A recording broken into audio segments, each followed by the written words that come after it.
everyone. Welcome to Sanctification Station, my new podcast and channel where we can share stories of transformation in our faith, how God is working in the ordinary and the everyday lives to give us glory and the grace that we all need. So welcome.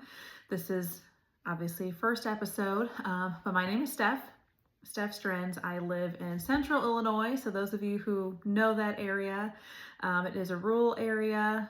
I live here with my husband. We lived here together. He grew up here, but we've lived here for about 13 years. And I love it. Love the small town life. So just wanted to share a little bit about me first as we get this podcast and channel started. So like I said, this is supposed to be sharing stories of faith and transformation. It doesn't have to be any huge miracles, anything extravagant. I just feel led to share stories of the everyday, how God works in the details and how God has worked in your lives too. So how I kind of see that working is you're welcome to send in letters, send in messages, comments, whatever you feel you might want to share.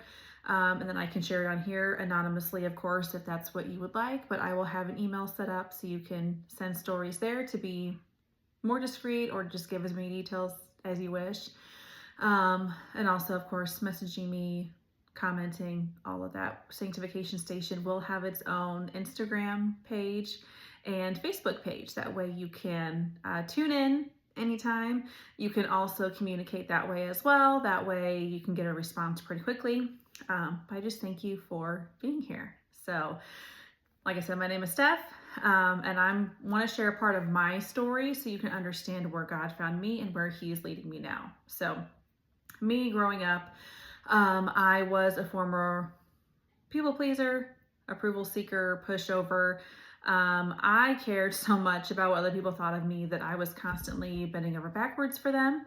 That I was allowing people to push boundaries and take advantage in more ways than one.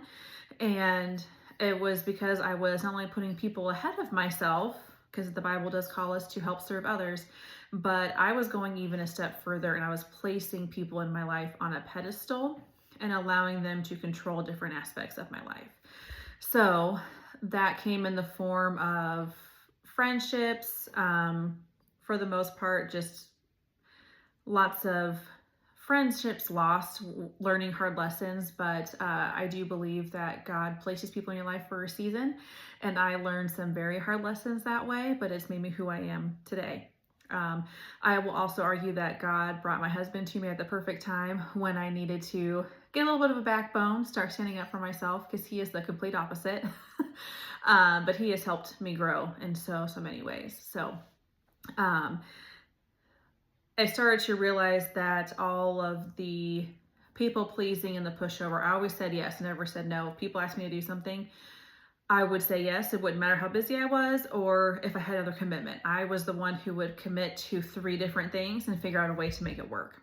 And obviously it didn't, and it usually led to disappointment, either with friends, with family, because I was trying to please everybody at the same time. So if you've been there, you know exactly how that works. It never works out well. So once I started to realize that no matter how much I tried to make everybody happy, it just wasn't working. There's always someone who was not happy or wasn't good enough. I would try harder for a little bit. I tried working harder, bowing down, making myself more available, even smaller, so that others could get bigger. So if someone felt like I was taking up too much attention, then they would I would make myself more in the background so that they could be at the forefront. And there was a lot of praise with that. I've been told most of my life, oh, you're so nice, you're so kind, you'll do anything for everybody, which is all great. But what I think a lot of people didn't realize was my kindness and the way I treated others was usually at the expense of myself. And I realized that in the form of their praise. I would have friends that said, I really appreciate you doing this, but if you could really do this instead, or even like at work, great job, you did excellent, but we'd like to ask this of you too. Here's more to put on your plate. So it just ended up getting really, really heavy. And when it gets heavy for me, I can feel it physically. It feels like there's a physical weight on my shoulders. So that's how it kind of felt. Like I just kept having weights put on my shoulders, more and more weight, and I didn't have a way to balance it all. So yeah, because of that, I did start setting some boundaries. I lost some friendships with that, which was all part of God's plan. I know He puts people in our lives for maybe just a season. It's to teach us a lesson, or it's to help us grow in some way. I would say that even my friends, I hope, have grown in some way too through our friendship, because I'm not perfect either. I know I messed up, and that I probably made things worse for them too. So we're all sinners. None of us are going to be perfect. I'm never going to claim that I am better than anybody else, because I'm not. There's the only person that is better than us was Jesus, and He was perfect. So back to my dark, heavy weight that I was feeling. So I was feeling it on my shoulders, just kept getting heavier. I felt like I was suffocating. My dog is doing a perimeter check of the house. I felt like I was suffocating with anxiety. And then finally it got so heavy that I was really just very emotional. I was so overwhelmed with all the expectations, not necessarily people are putting on others, but are putting on me. Expectations that I was putting on myself, because I felt like they were expecting more of me. And I say that because I feel like a lot of people struggle with getting to the root cause of whatever anxiety they're feeling. And a lot of the time, it's not necessarily the other person that's causing it. It's your own expectations of yourself, and then how that is being projected onto someone else. So an example would be, like, I would think a friend wanted me to go out with them for the night, and they were relying on me to do that, and I just really didn't feel up to it. Didn't want to go, but I was going to make myself go anyway. Or I would do the opposite, and I would say, you know what, I don't want to go. And then the whole time I would feel guilty. Oh, I let them down. I didn't go out with them. I didn't go here, and here with them. They wanted to do lunch and run some errands, and I said, no, I can't believe I did that. How terrible am I? I'm a terrible person. I'm a terrible friend because I didn't do that one thing. And most of the time, it wasn't even a big deal. I have some friends who did make it a big deal and would use that against me. And I had other friends who were like, yeah, that's not a big deal. Go. You don't have to do that. You take care of yourself. So finding that balance in between, but it gets in your head. Those thoughts get in your head, and you start convincing yourself you are unworthy. You are incapable. You're not worthy of being a good friend. You're not worthy of being a good person because you said no to this one thing. Those were the thoughts that were constantly, it was just a wheel going around in my head all the time. And it got so heavy that I would just get emotional. And when my husband and I started going back to church, it was during COVID. That's when our faith really grew. We always grew up believing in God. We both kind of went to church off and on throughout our whole lives. But when COVID hit, we both kind of sat down and realized that we needed God in our life. So we started going to church. And when we went to church, all of that anxiety and all those burdens, they kept weighing down on me. And I think it was because God started speaking to me more directly and helping me realize that all of these burdens weren't necessary. I didn't have to have all this on my shoulders. And so a lot of times at church, there were a lot of tears shed because I just got so overwhelmed. I didn't know how to explain how I felt, or how, honestly, I felt like it was silly. Like, my burdens and my anxieties weren't worthy of even being talked about. They didn't matter. They were unimportant. People have way bigger things to worry about. They have way worse things going on in their life. And so I just always kept it bottled up. And the one thing I was known for is bottling up all my emotions until I just exploded. And it usually ended in tears, in lots of anger, or just sadness, that like a funk I couldn't get out of. So as we started going to church, that's when God started speaking to me and started kind of gently encouraging me to, hey, let me take this burden off of you. I can take these burdens from you. You don't have to keep them. But He also reminded me they are important because you are worthy. I know the Bible says He knows every single hair on your head. So it was that reminder of, you are just as important as the person next to you. Just because of your status, your identity, because of the way you feel about yourself, that does not make you any less worthy of my grace or my love. So once I realized that, and realized how heavy those burdens were, I think a lot of it was just desperation too, because everything just felt so heavy. I didn't know what to do other than to cry out to God and just say, okay, here I am. Can you please just take these from me? Because I don't know what to do with them anymore. I feel like I'm surrounded in darkness, and it's kind of a weird thing to explain, but it was like a really heavy darkness, like just pushing in on me constantly. So I finally just said, you just need to take all these. I can't do this anymore. My mental state can't take it. The constant horrible thoughts that are going through my head about who I am as a person, they can't take it. I'm a mother. I cannot project that onto my child. It's not fair to my husband to do that either. So I did that, and I just said, please take all of them. Take them all. Reveal to me what your plans are for me. So in that moment, it was a big surrender of, just, God, here you go. I don't know what else to do, so here you go. But the piece I think that helped me the most was realizing I gave all that to him, and then I had nothing, right? Because I lifted up all my burdens and there was nothing there. So all my heavy darkness, it was still darkness, but the darkness was empty. And I just sat there and I said, okay, what are your plans for me? You've taken all these off of me. I no longer feel the weight. Here I am, surrounded by nothingness. What are your plans for me? And of course, at the time, all those burdens were lifted. The weight was taken off because I was surrounded in his presence. So even though it felt like darkness to me, it was really just him surrounding me with his peace. And that's when I surrendered, and I realized that a lot of my anxieties and fears were rooted in people and not in God. And I kind of knew that before, but telling yourself that, still having all those thoughts going through your head, and then actually full on realizing it and admitting that to God. Like I didn't make a big declaration. I didn't go outside and start yelling. You know what I mean? It doesn't need to be a big declaration. It was just me and God talking. And it was silent, like me just silently praying. And I finally just admitted to God, I know that my anxieties are rooted in people and not in you. And I want every thought that comes through my head, I want every feeling that I feel to be rooted in you and not in people and not in earthly things.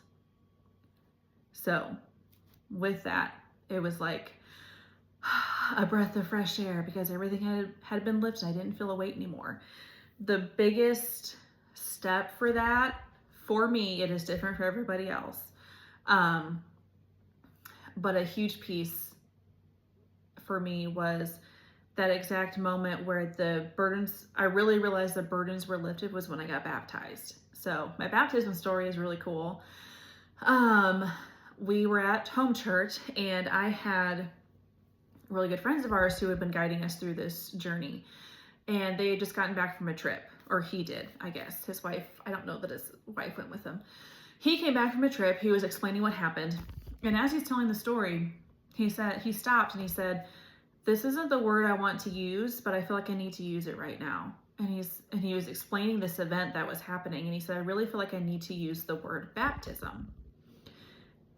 And I stopped and I looked at him, and he's looking around the room waiting, and I looked at him, I was like, I needed to hear that word. Because the story he was describing, it wasn't really a rebirth, it was just talking about like something new in that community he was helping. And that spoke to me because it made me realize when I was feeling all these burdens, what I needed was a baptism. I needed to actually declare Jesus as my Lord and Savior, to truly surrender my soul to him, and to just let him officially take everything from me and make me a new creation. That's what I needed. I needed to get rid of my old self, and I needed to put on my new self. So I got baptized. And if you've ever seen a baptism, people go under the water for a couple seconds, they come back out, you share scripture, sing a song. All that happened for me. It was what happened while they were praying over me. So I had the whole group surrounding me after I was baptized. They all were praying over me, and my eyes were closed, and it was close to sunset. So it wasn't very light out. And the reason I say that, it's very important, is because when they were all praying over me, all I saw was just like rolls of orange and white fire. It was consuming me. And I knew right away that it was God filling my soul. Like he was filling me completely with his goodness, with his grace, with his truth. My heart was opening up, and it was taking God in so that he could dwell in my heart and completely transform me. And it was just a really cool feeling. The fact that it was like orange and white fire, and the way people get baptized, it's all different because God speaks to us all differently. He meets us where we're at. And so, like for me, the fire was what I needed because I was looking for a fire in my soul, right? I tried to find that fire. I tried to find it with success, with relationships, with wealth, and I just wasn't finding it there. So lighting the fire in my soul after I had surrendered to him and just opened up my heart to him. So it was really, really cool. Our daughter just got baptized a month ago, and she made the decision on her own. She's 9 years old, made the decision on her own, knowing what she was about to do, because we also, part of the baptism is knowing that once you do accept Jesus, you are agreeing to follow him, and that's not going to be an easy path. There are going to be people who persecute you. There are going to be people who hate you. You are going to be attacked because you have now become officially like God's child. So with all of that, it can be very heavy in that way, I guess. But for me, it was very uplifting, and it was comforting because I was finally surrendering myself to God, who is our Father. And I was saying, okay, I need you to protect me. I need your protection. I need your provision. It cannot come from anyone else. It has to come through you. So knowing that I have a God who is going to surround me with that protection, that level of protection that cannot be beaten by anything.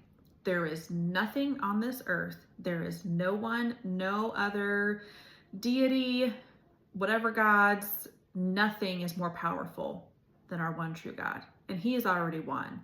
And I find comfort in that. So part of that fire in my soul was realizing that he is sovereign. He is in control. He has plans for us.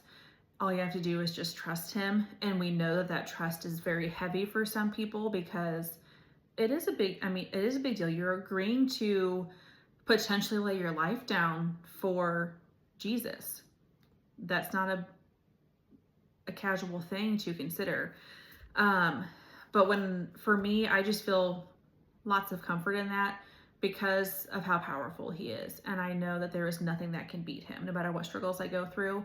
I know I'm going to go through some. We're currently going through some struggles. I ended up leaving my job where I was very successful and I made really good money. And it was my dream job. I was managing multiple clinics and a healthcare organization and had a bunch of staff. I loved all my staff. They are great people, and I still stay in contact with a lot of them. But that wasn't what God had for me. And my success became my own idol, and so did my wealth. And so in order for you to become a new self with God, you have to be willing to surrender all of that. So I ended up leaving my job in healthcare, still work from home full time for a great company, great local company that I'm supporting. And they've been absolutely wonderful. But I did take a very significant pay cut. And so our struggle right now, which is what God has for us, is a financial struggle. And that's just part of the process. So it's because I was able to take this job, I have the flexibility to homeschool full time. I have the flexibility to build my own side businesses at my own pace. We'll have the flexibility where if my husband, he travels for work, if there's a work trip he needs to go on, that we have opportunities to now travel with him if we want to. So just spending more time as a family like that. So yes, I surrendered my idols that I had, it was my status, my title, my financial wealth. Those were my two things that I was relying on more than God. I surrendered both of those to him. And because of that, I now get to spend every single day with both of my children. I get to support my husband and make sure that the home he comes home to is now a peaceful home. He's not coming home to a wife who is stressed out and burdened and like physically slumped over because she just can't take the weight of what she was dealing with.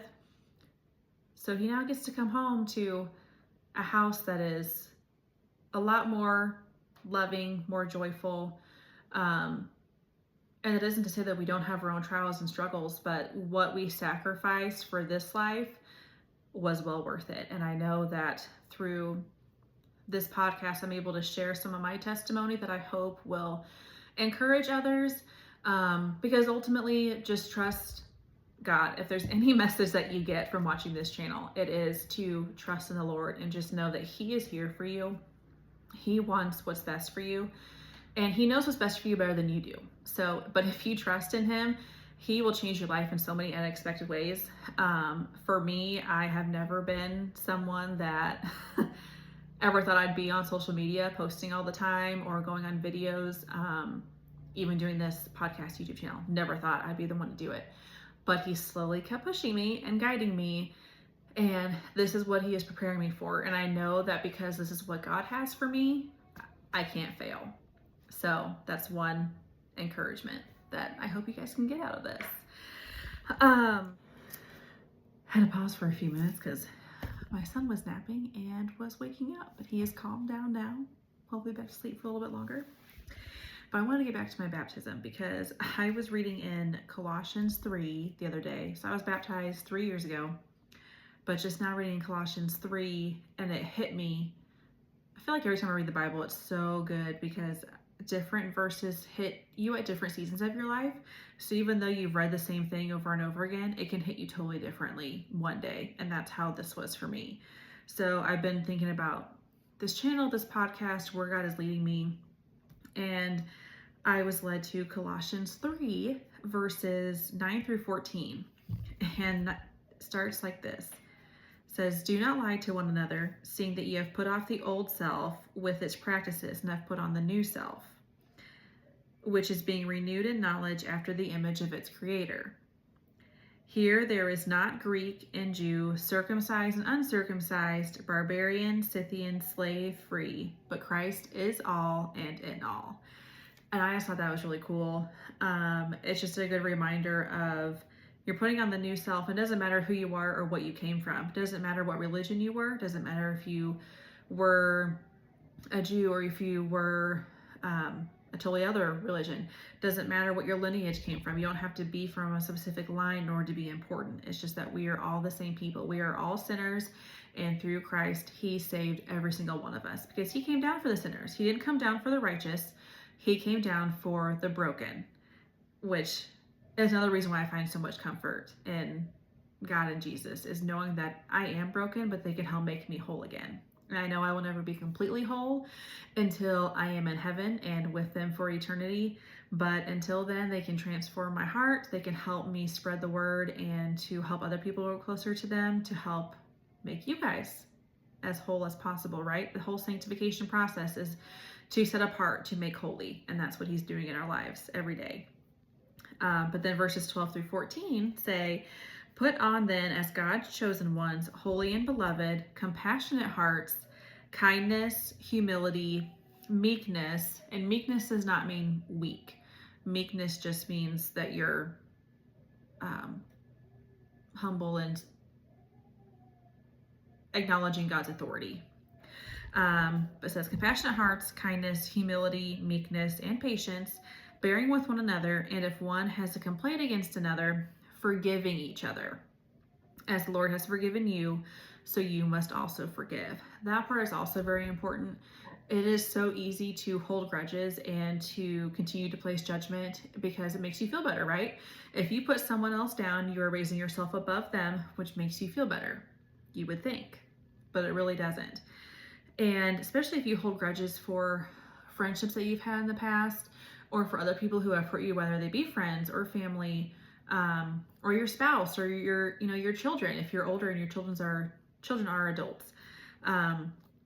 Not being able to forgive them really hold you back, because that means that you were holding bitterness in your heart, which that doesn't come from God. You are meant to hold forgiveness in your heart, where you can say, I understand this person hurt me, but I am not going to allow that piece of my life to control the rest of my life, right? If you're not forgiving someone, that means that you are holding something, whether it's bitterness, judgment, anger, whatever that feeling may be, but it now has the control over your heart because you are not letting it go, right? Like me lifting my burdens, surrendering completely to God.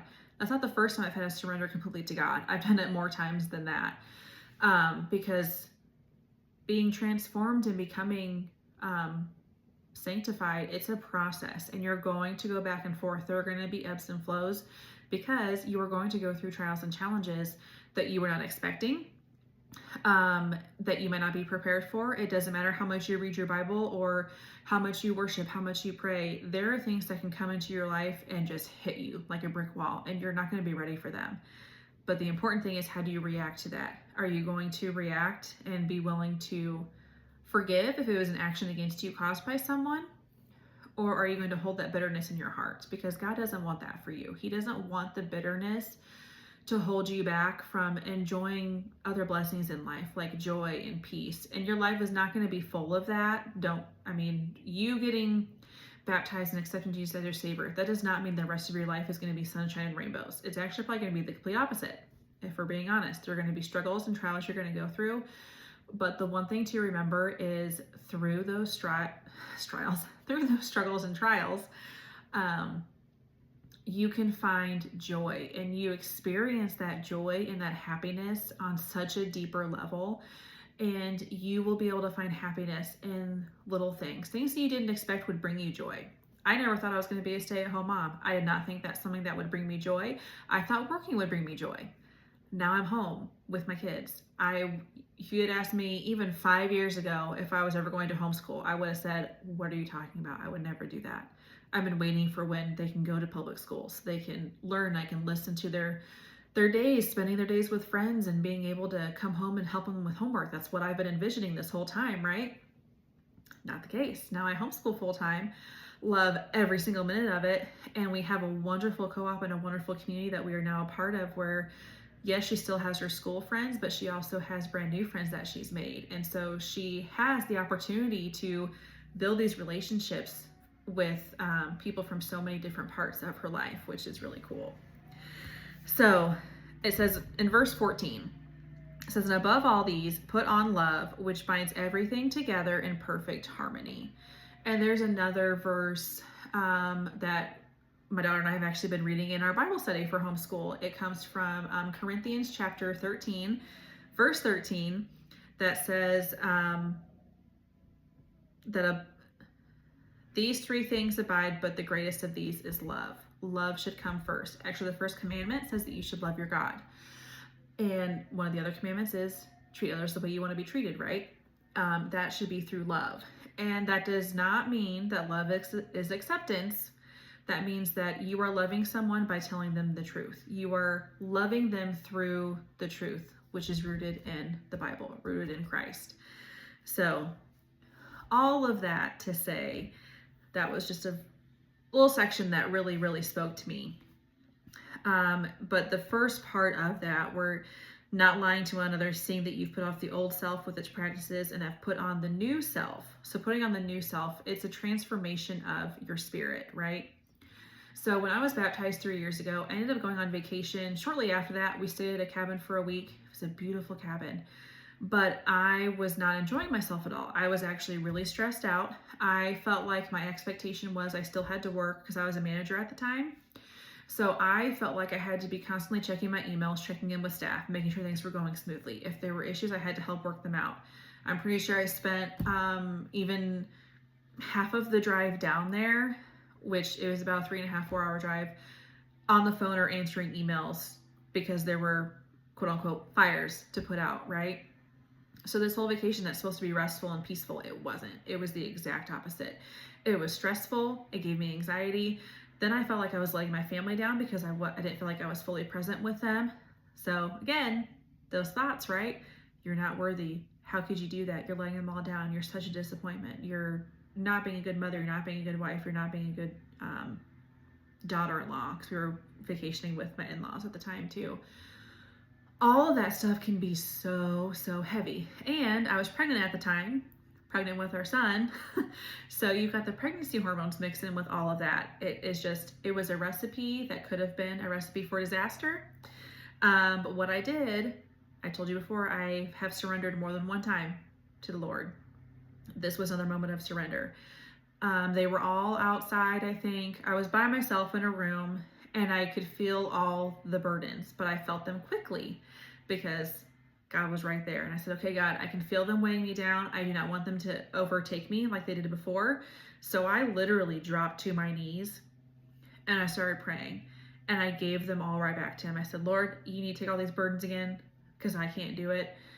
I know you have something greater than me, but I really feel like that this job that I have is not what you have for me anymore. I can feel it because I'm restless, I'm anxious, I'm stressed. It just does not feel right. So again, I surrendered and I said, what are your plans for me? What do you have for me? And it was in that moment that he told me that I needed to leave my job. And he didn't mean just like up and quit on the spot. It was just, this is not what I have for you anymore. I am opening up a new season, opening up another door, you could say, in your life. That was 2 years ago, over 2 years ago. And I just got a new job this past April. So it took about a 2-year time span of God working in my life and just encouraging me and guiding me. And it took a lot of patience on my part too, because I'm very much a person, if I know that something isn't right for me and there's something else out there, I'm ready right now. Let's do it. Let's go. I'll even start running and look back and be like, hey, where are we going? Lead me the right way, right? That's not what he had for me. I had to be patient and I had to be obedient. And that was a very, very hard process.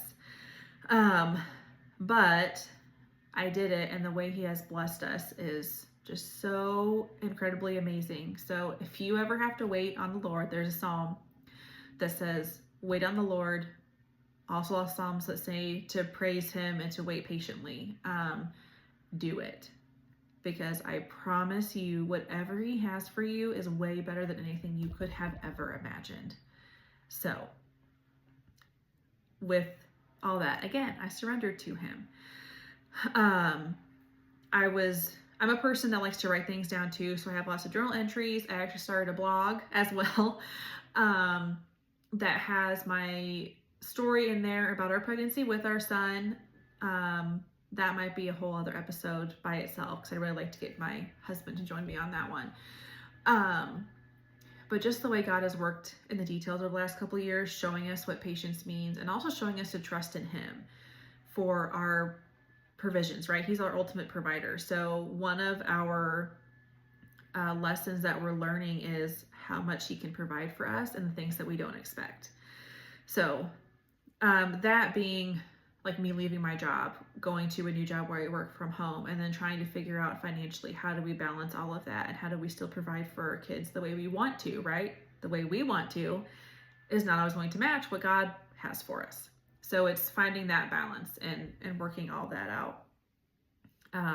But after those 2 years, we started homeschooling, I believe that fall. This is our 3rd year of homeschooling. So we actually homeschooled while I still worked full time, which was its own struggle because I stayed home one day, my husband stayed home one day, trying to fit in effective homeschooling days, 2 days a week, and then just kind of like squeezing it in spurts was definitely a little interesting. But now able to do it full time at home has been really, really cool. But our lives have changed in that way. Like I said, that was my dream job that I had, and I left it. So never thought that's something I would do either. I went to school for it. I signed an agreement saying I would stay on for so many years, and thought that I was going to retire there. So lots of different changes. We do attend a home church too. That was different. I know some of them popped up through COVID, but ours stayed, and we love it. We've got a great church family, lots of support that way. So as God is transforming me, that's when I started becoming more bold, less timid, less shy, right? Because God can put on the new self. So that's why I'm now going on stories and I'm posting on Instagram and TikTok and Facebook, and I'm doing this podcast and this channel. It's because He's helping me to be bold in my faith. Ultimately, that's the big thing, is being bold in my faith. And we definitely need that now more than ever in our world. There's so much darkness and evil that has spread way more than we think. And so it's time to continue letting God's light shine, because His light will shine way farther than the darkness. So I'm still on this path, still waiting to see what God has for us. But there was a visual that was given to me from God. He speaks to me a lot, especially late at night. I need to start keeping a journal by my bed so I can get my thoughts out. And sometimes I even have a hard time getting thoughts out because I can't write fast enough for what's going through my brain. So anyway, if you have recommendations about maybe like, I don't know, apps where you can just record your thoughts, that's something that I need to look into, because I feel like that's the only way I'm going to be able to get them out effectively. But anyway, one of these late nights where I couldn't sleep, I felt restless. Usually when I feel restless and anxious, it's because God is trying to speak to me, or because I am starting to stray from the path He has for me. And I'm realizing that now. So one of those nights when I couldn't sleep, I said, okay, what are you trying to reveal to me? Because I can feel something. You're tugging at me. So what are you trying to show me here? And the visual I was given was just kind of like my own path, because I had been stressing about, where does it end? Where can I finally see the light at the end of the tunnel? Where can I finally reap the rewards of the work that I'm doing, right? But I'm not there yet. I'm still on the path. So the visual I got was, it was like I was looking down just this beautiful cobblestone road, right? And it's so wide that I can't see on either side. It also extends so far that I can't see where it ends. But for somehow I know that at the end of that road, there is just this big, great door. And like I said, where I am on my path and where that door is, I can't tell how long that is. So it's almost never ending, but I can still see that great door, if that makes sense. But then I was also reminded that with these cobblestones, there are all these beautiful stones, right? Some of them look like jewels. All these beautiful stones that are on the path. But what my job is to discern which stones do I step on? Which stones do I choose and, physically step on as I go through this journey? Because there are a lot on there, right? There are many stones on the path, but there's only a very narrow set that will get me to my destination. And the ones I have to follow are the ones that God has for me. So there's another Bible verse that talks about how the way is narrow. So your path is narrow to get into heaven, but a lot of people chose the wider path because it's easier. It's not as hard. So mine is a cobblestone path where I have these specific stones that are so, so beautiful, but I have to discern which ones are the ones that I need to follow. Which ones do I step on to continue on my path? Because there's only a few of them that will lead me in the right direction. So that's how God's working in my life. It's like He's placing stones in front of me as I walk down it so that I can figure out where to go, but I will never know ahead of time which stone I'm supposed to take or step on. So kind of interesting. But yeah, like I said, I'm still traveling on that. I don't know where the end will be. All I know is that I am supposed to be bold in my faith, and I will continue to be bold. So full disclosure, I also have my notes because I can't keep my thoughts straight, and I know I've already gone on tangents because that's just who I am. So this is my way of trying to stay somewhat organized. So if you stayed this long, congratulations. I feel like I need to give you a prize or something. But with this channel and this podcast, I don't know what to call it. I'm going to call it a podcast. That's what we're going to call it. Podcast. I know that it is meant to serve the Lord, is meant to glorify Him, and more than even I can imagine. So that's why I said I'm not quite sure what it's supposed to look like. I just know that I think I want to open up different avenues of communication for you all. So whether it's having people like physically on the show talking, or just joining virtually so that we can talk and share stories, even if it's just sending in letters or just sharing a quick little story of, hey, I realized God was working in this detail in my life and it was so cool. Just the sharing things like that so that I can at least put it on here. I don't have to mention names. I don't have to mention who it was, where you're from, unless you want me to, and I'm happy to. But the point is just to share the story so that as people are watching this, they can see like, oh wow, God is really working in people's lives in ways that we don't even realize. Because a lot of the time people expect this because he's God, right? Where he's supposed to have this miraculous, grand entrance into every piece of our lives. And that's just not how he works. I know I heard one podcaster mention that, like, for me, when God speaks to me, it's audible. I actually hear a voice that is speaking to me. But then this person said they've never had God actually speak to her before. What he does is he just like fills her spirit. She just gets a really strong feeling and she knows it's him. So he speaks to her through feelings. With me, it's very audible. I feel like there are some dreams that I have where he's trying to speak to me too, and I'm a very visual person, a lot more tangible, I guess. So God meets us where we're at, and he's going to meet us how we need to be met so that he can help us, because he's pursuing us, right? He created us in his image, and he wants that relationship with us. He wants us to be in fellowship with him. And he loves us so much that he is willing to meet us wherever we need to, so that we can rely on him and grow closer to him, which blows my mind that we have someone who loves us that much to do that for us. Because how many of us, if we had a friend who said, I will do this for you and I will be your friend, but only if you do all of these conditions. And I'm going to keep making up conditions as I go through life, but my expectation is that you're going to meet them. And also, I want you to do it without expecting anything in return. How many of us would do that for someone?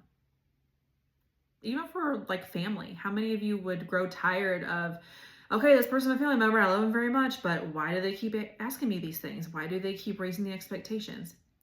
That's what God does for us.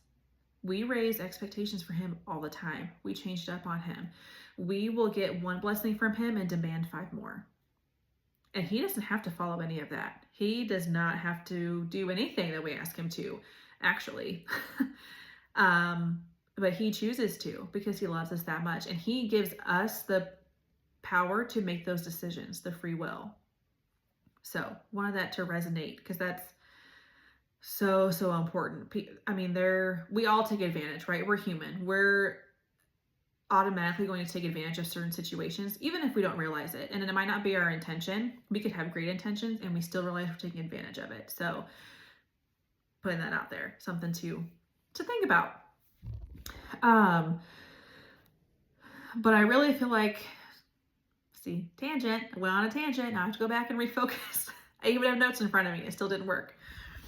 But the story shown here, I really feel like are going to impact not only believers, but non-believers too. So this isn't meant for people who have already found Christ.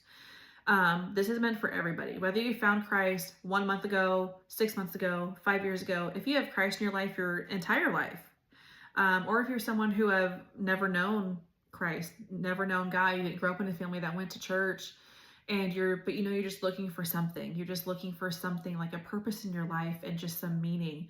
This is what it's supposed to be too. It's supposed to be there for you. So this is for everybody. And like I said, I'm not even sure how this is going to play out. I haven't been given all those stones yet. But I know it can grow into something very diverse, and I can't think of the right word, but I think it's just supposed to be really great. Just a great community of people where we can all share stories and just know that people are struggling just like you, and you're not alone, and you're not the most unworthy, unpleasant, unimportant person on the planet, even though it might feel like it sometimes, but you're not. You are worthy. You are worthy of his love. You are worthy of his grace. And even though we don't deserve his grace, that's okay, because he still gives it freely. So another little thought to remember for you too, and for those of you who are really struggling. But I can say I am very excited about what this has for us.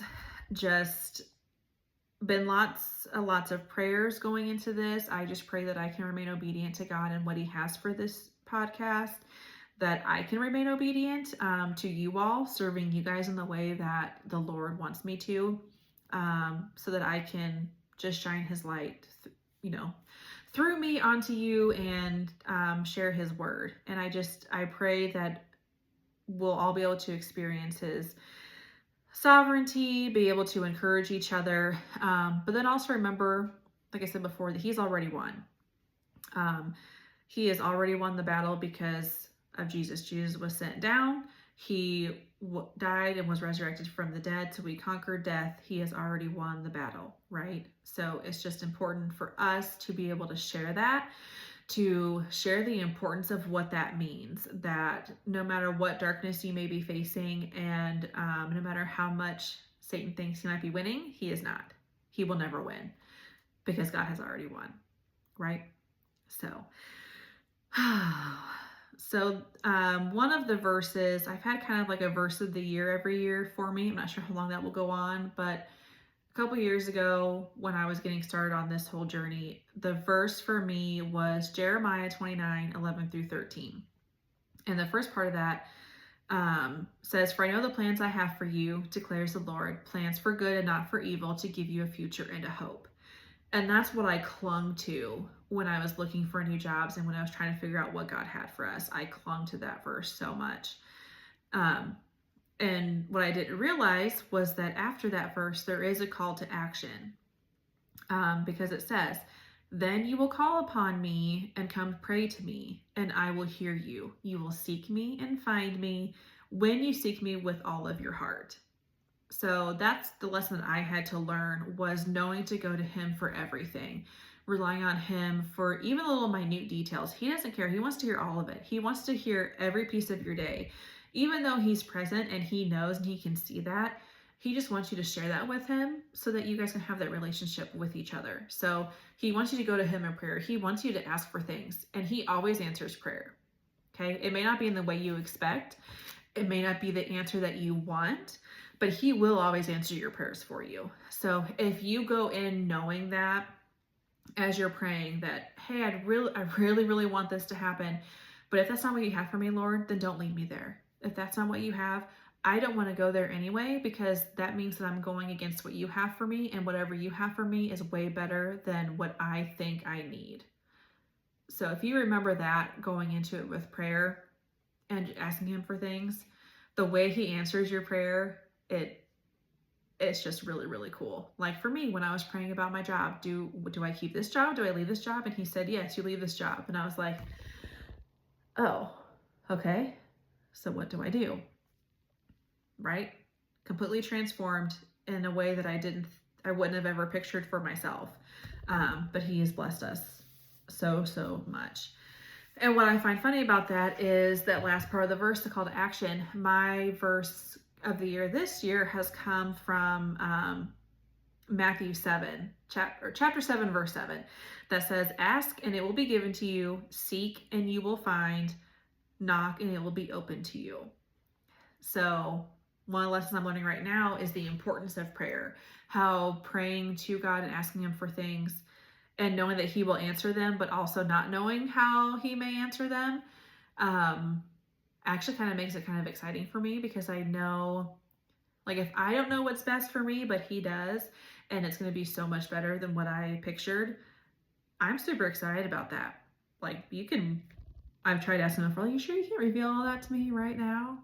Just give me a little hint." But he's amazing. He's answered our prayers more ways than we can imagine. One of our biggest worries, like I said, has been the financial piece, and he's provided in every way possible. So I'm forever grateful for that.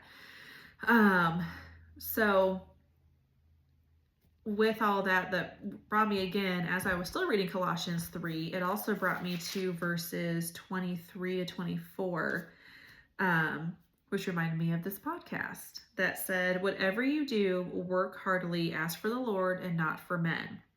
knowing that from the Lord you will receive the inheritance as your reward because you are serving the Lord Christ.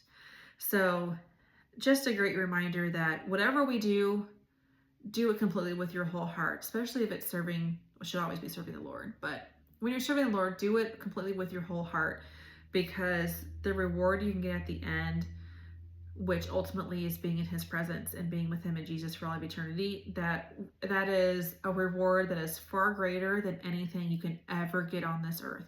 Everything here will pass away, right? I've admitted one of our struggles is financial. That is going to pass away. That is temporary. That is not permanent. Just like our possessions here on earth, they are temporary. They are not permanent. We are not going to take our house, our car, our wedding rings, whatever other jewelry, whatever possessions we have. We're not going to take all of that up to heaven with us. It's just ourselves. We're going to be given a new body, and we're going to be able to be in the presence of God and Jesus and get rewards up there that we can't even imagine right now.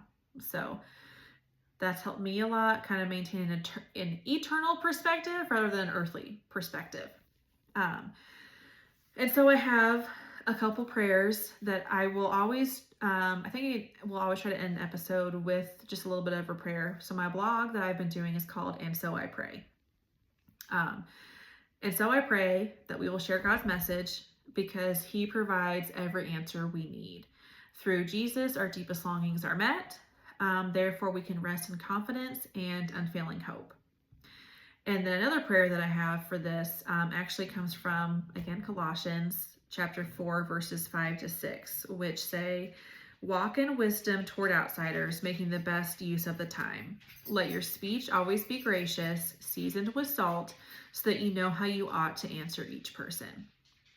So I just pray that with this podcast, with things that are shared by you all, that we can walk in wisdom to any outsiders, that we can use grace as we speak to one another and share the truth, but do it with love, and to just show that we can all be a great community. We can all help build each other up and build up Christ too.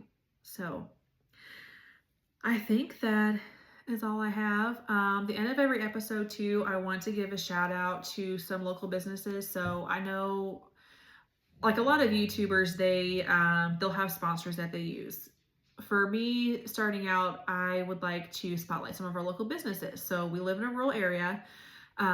We have lots of great little boutiques, coffee shops, all of that come up that are owned by people that live around here.